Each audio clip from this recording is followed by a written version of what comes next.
The trucks were already pulling into the yard when the phone rang inside the house. Dale Pruitt didn't hear it. He was standing at the gate of the north lot, watching 43 head of Black Angus crossbreeds shuffle toward the loading chute in the flat gray light of a Tuesday morning in October 1987. The sale was done. The buyer, a livestock broker out of Abilene named Hoskins, had shaken Dale's hand the day before and agreed to 58 cents per pound on the hoof, a price that would have been insulting 2 years ago and felt like a lifeline now. The cattle market had been sliding since spring. By August, it was a rout. Dale had been doing the math for 6 weeks, and the math said the same thing every time. The longer you hold them, the more you lose. His wife, Carol, answered the phone on the 4th ring. She didn't say anything for almost 30 seconds. Then she said, "Hold on," walked to the kitchen door, and called Dale's name in a voice that made him turn around before he'd even registered what she said. The man on the phone was Gene Farwell, the feed account representative at Tri-County Ag Supply.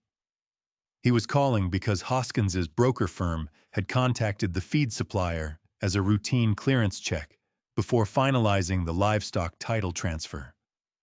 This was standard in some states when liens were involved, and in this case a lien was very much involved, because Tri-County Ag Supply held a recorded feed lien against the Pruitt herd, totaling $14,200, secured not against Dale's name, but against a credit account that had been restructured in 1983 and placed entirely in Carol Pruitt's name. Dale hadn't thought about that in years. To understand what happened next, you have to understand what 1987 actually felt like for a beef operation in the Midwest. The crisis had been building since the early part of the decade. Land values had collapsed after the speculative run-up of the 70s. Interest rates had been brutal. The federal farm programs had tightened. And then the beef market, which had been holding up better than grain, finally buckled under its own weight.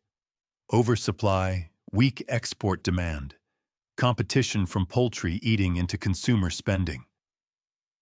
By October of that year, cash prices at regional auction barns had dropped somewhere between 25 and 35% from their 1985 highs, depending on the region and the grade. For a cow-calf operation carrying debt, that wasn't a correction. It was a structural problem. Dale's operation wasn't enormous, around 200 acres of owned ground, another 80 on a cash lease, and a cow-calf herd he'd built over 9 years. He carried a primary operating note through First Federal Agricultural in Wichita, plus a real estate mortgage that was current, barely.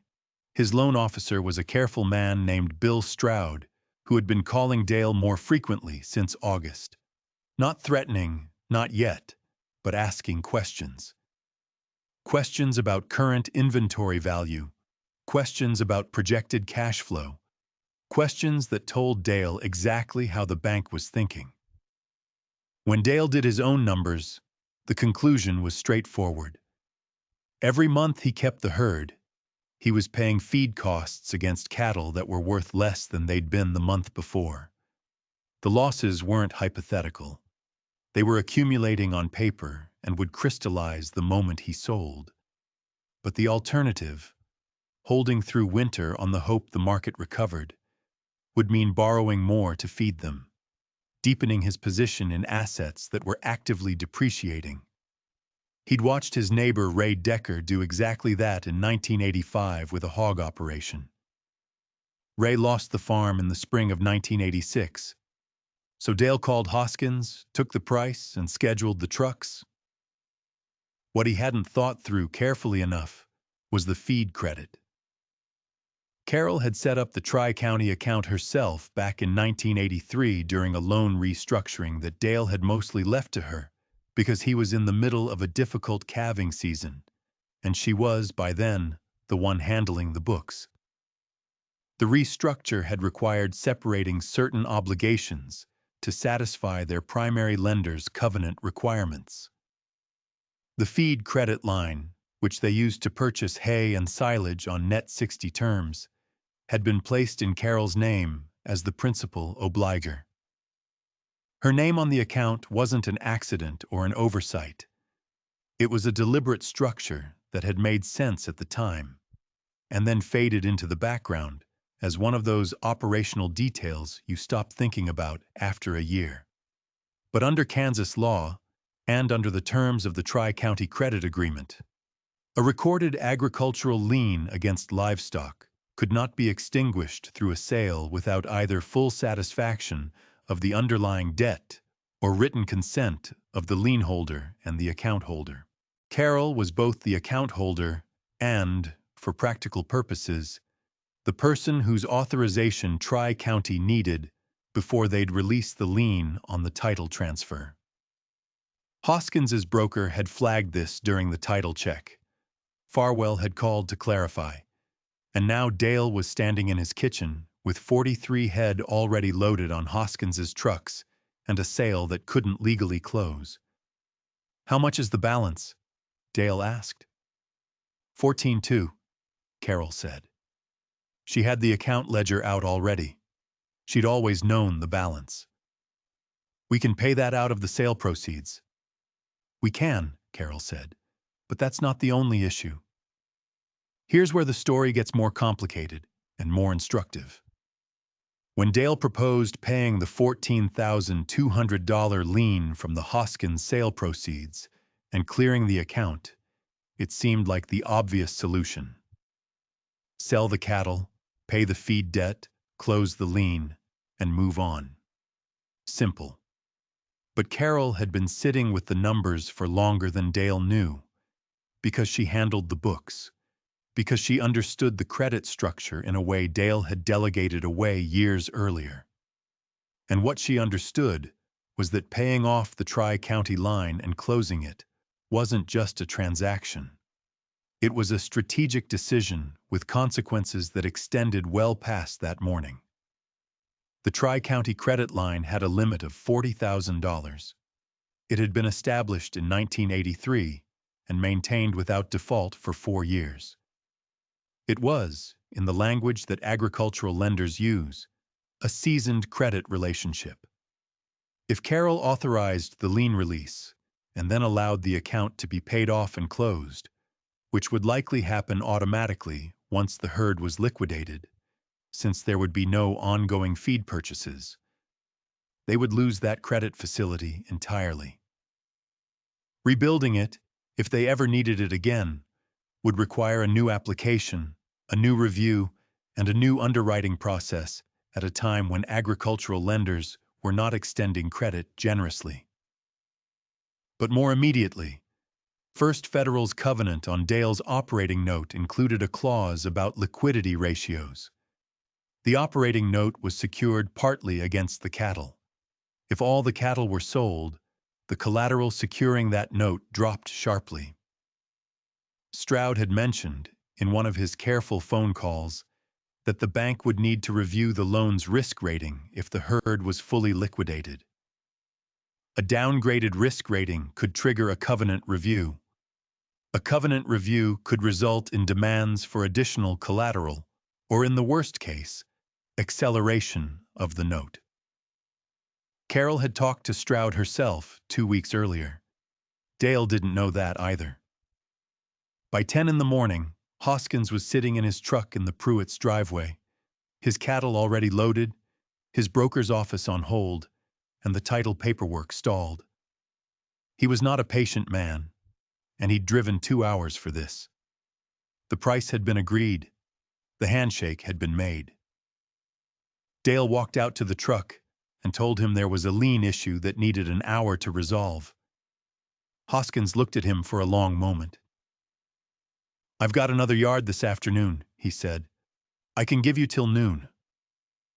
That gave them 90 minutes. Dale came back inside. Carol was at the kitchen table with 3 things in front of her: the Tri-County account ledger, the operating note from First Federal, and a legal pad with numbers on it she'd worked out the night before. The night before, while Dale had been in the barn doing final head count and assuming the morning would go smoothly. "You already knew this might happen," Dale said. "I knew the lien was there. I didn't know Hoskins's broker would pull a title check. Some don't." "What are you thinking?" She turned the legal pad toward him. What Carol had worked out wasn't a refusal. It was a counter-structure. Instead of selling all 43 head, she proposed selling 32, enough to generate approximately $18,400 at the agreed price, which would cover the Tri-County lien balance with about $4,200 left over to apply against the operating note. The remaining 11 head, the best 11, 2 bulls and 9 cows she'd already identified, would be retained. Retaining them would keep the herd collateral value above the threshold that triggered First Federal's covenant review. It would also mean the Tri-County credit line would stay open, because they'd still have livestock to feed. "Hoskins agreed to the full herd," Dale said. "He agreed to a price per pound. He wants cattle. Offer him 32 head at the same price. He'll take it or he won't. He might walk." "He might," Carol said. "Then we find another buyer for 32 head. That's easier than finding a buyer for 43. Dale looked at the numbers. The partial sale didn't solve everything. It didn't make the operating note comfortable.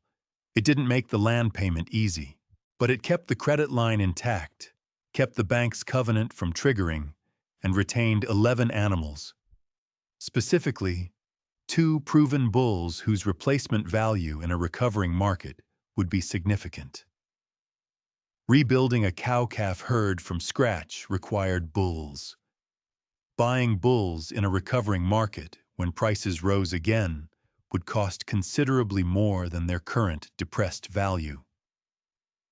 "You're betting the market comes back?" Dale said. "I'm not betting anything. I'm keeping options open. Selling everything closes every option we have." There's a particular kind of financial mistake that feels like discipline. Liquidating everything during a downturn has the sensation of control. You're cutting losses, stopping the bleeding, doing something decisive. And sometimes that instinct is right. But in agricultural operations, where the productive assets are living, breeding animals that carry future income potential, and where the credit relationships that keep the operation running are tied to ongoing activity rather than one-time transactions, selling everything at the bottom of a market cycle does something that's hard to recover from. It doesn't just lock in the loss on the assets sold.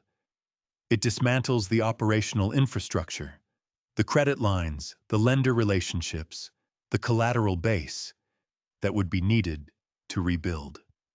This is what Carol understood, that Dale, in the pressure of that October morning, was moving too fast to see. A feed credit line isn't just a way to buy hay on terms. It's a demonstrated credit relationship with a supplier who knows your operation. Losing it means paying cash for feed going forward, or rebuilding from zero with a new lender. In a period when agricultural credit was contracting, that wasn't a minor inconvenience. For a cow-calf operation trying to come back after a herd liquidation, it could be the difference between getting back to scale in 2 years or 5. And the bank's covenant position wasn't abstract. Stroud had told Carol, carefully, in the measured language of a loan officer who wasn't yet ready to issue formal notices, that the bank was watching livestock collateral values closely across their agricultural portfolio. A full herd liquidation by a borrower already at the margin of their ratios would likely result in a formal review. A formal review in 1987 at First Federal had a well-understood outcome. The bank would ask for additional collateral, and if it wasn't available, they would discuss restructuring options that benefited the bank, not the borrower. Carol had not told Dale about the Stroud conversation because she'd been trying to work out the structure first. She knew Dale would see the Hoskins sale as the solution, and she wanted to have an alternative ready before the argument started. That was her approach to most things. Don't object without a counter-proposal. Dale walked back out to Hoskins's truck at 11:15. "I can do 32 head at the same price," he said. "Same grade mix, same weight average." Hoskins looked out the windshield. He had 43 head in his trailers. Unloading 11 and sorting was going to cost him time and diesel. "What's the problem?" "Lien issue on 11 head. Paperwork.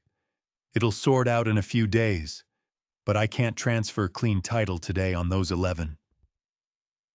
This was technically true in a narrow sense. Hoskins wasn't a man who asked too many questions when a deal was still in his favor. He'd driven 2 hours. He had 32 head of Black Angus at 58 cents a pound with clean title available right now. He did the math, which came out to something he could work with, and he agreed. They sorted the 11 head back off the trailers into the north lot. It took 40 minutes. Dale signed the paperwork on 32 head. Hoskins's trucks rolled out at 11:45, and by 12:30 Dale was back at the kitchen table with a bank check for $18,560. He sat with it for a while without saying anything. Carol was already on the phone with Gene Farwell at Tri-County, confirming the lien satisfaction amount and arranging the wire transfer. The account would remain open. The credit line would remain available. Farwell, who had been professionally cautious all morning, became noticeably warmer once he understood the account was staying active. Dale called Stroud at First Federal at 1 o'clock. He told him 32 head had been sold, 11 retained, and that he had a check that would service the next 2 quarters of interest on the operating note with some remaining. Stroud was quiet for a moment, and then said that sounded like a reasonable approach, and that he'd note the retained herd in the account file. His tone was different from the tone of the past 8 weeks. Not warm. Stroud was never warm, but not watchful in the same way. The Pruitts didn't talk much about it that afternoon. There wasn't a confrontation or a resolution speech. Dale drove to the bank to deposit the check. Carol made a second call to Farwell to get the payoff figure in writing. The 11 head were moved from the north lot to the home pasture, where they'd be easier to feed through winter with reduced labor. Over dinner, Dale said, "When did you talk to Stroud?" 2 weeks ago. "What did he say?" "He said the bank was watching covenant exposure on livestock secured notes. He said a full liquidation event would likely trigger a formal review." "You should have told me." "I know," Carol said. "I wanted to have something to offer before I did." That was as close to an argument as they got that night. Both of them knew it wasn't quite good enough, that the information should have been shared earlier, that the morning could have gone differently if it had been. But both of them also understood that the outcome, the structure they'd landed on by noon, was better than what Dale had been driving toward at 6 in the morning. The 11 retained head made it through the winter on the Tri-County credit line, which Carol drew on for hay purchases in January and February when the pasture was under snow. The following spring, the beef market began, slowly, unevenly, to recover. The 2 retained bulls sired calves from the cows. By the fall of 1988, the Pruitts had a small but functional cow-calf operation again, not at the scale of 1985, not even close, but operational. They sold 6 calves in November 1988 at $0.71 per pound. Not a triumph, but better than 58 cents. The 58-cent animals that Dale had sold to Hoskins in October 1987, the 32 head at the bottom of the market, represented a locked-in loss that the Pruitts absorbed and moved past. It was real money gone. No structure saves everything. But the 11 head retained at depressed value combined with the credit line that stayed open gave the operation a foundation to rebuild from, rather than a zero to rebuild from. There's a difference between those two things that's harder to quantify than a commodity price, but it's as real as anything on a balance sheet. The neighbors who sold completely in the fall of 1987, and there were several in their county, faced something different in 1988 and 1989. Some found their credit relationships gone, their lender patience exhausted, their equipment sold down. Some came back, some didn't. The ones who struggled most weren't necessarily the ones who'd been most exposed. Some of them were the ones who'd liquidated cleanly and then found they had no operational platform left to work from. No credit history with suppliers. No collateral for operating loans. No herd to build from. Starting over from zero is harder than rebuilding from a base, even a small one. What the Pruitt situation illustrated, and what a lot of the 1987 farm crisis illustrated, if you looked at it carefully, was that the most visible assets in an agricultural operation aren't always the most important ones. Dale's cattle were visible. You could count them, weigh them, price them. Their liquidation value was calculable at any given moment. What wasn't visible, what didn't stand in the barn or walk through a gate, was the credit structure that made the operation function day to day. The Tri-County line, the first federal covenant terms, the relationship Carroll had built with Stroud through careful bookkeeping and proactive communication. Those things didn't show up in a livestock inventory.